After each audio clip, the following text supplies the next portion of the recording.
بسم اللہ الرحمن الرحیم۔ سبق نمبر 2 با۔ قال علماؤنا رحمهم اللہ تعالی تتعلق بطریقۃ المیت حقوق اربعۃ مرتبۃ۔ ترجمہ: ہمارے علماء نے فرمایا کہ میت کے مال متروک کے ساتھ ترتیب وار 4 حقوق متعلق ہوتے ہیں۔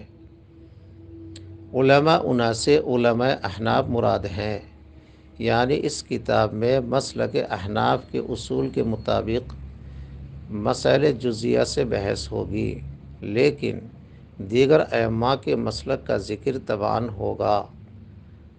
ترکہ کی لغوی تعریف: الطریقۃ ما یترکہ الشخص ویبقیہ، یعنی ترکہ لغت میں اس مال کو کہتے ہیں جس سے کوئی شخص چھوڑتا اور باقی چھوڑتا ہے۔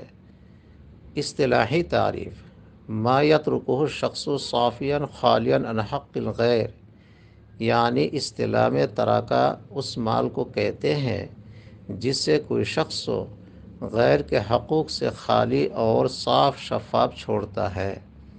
لہذا مال مرہون، عبد جانی اور مبیع قبل اداء الثمن والقبض ترکہ میں شامل نہیں ہے، اس لیے کہ ان میں غیر کے حقوق شامل ہے۔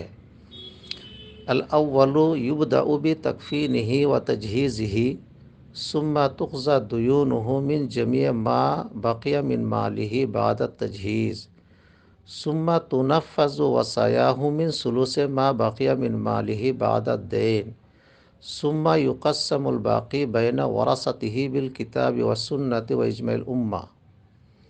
ترجمہ: سب سے پہلے میت کی تکفین و تجہیز سے آغاز کیا جائے گا بغیر کسی کمی و زیادتی کے۔ پھر تجہیز کے بعد بقیہ تمام مال سے اس کا قرضہ ادا کیا جائے گا۔ پھر قرضے کی ادائیگی کے بعد بقیہ مال کے 1/3 سے اس کی وصیت نافذ کی جائے گی۔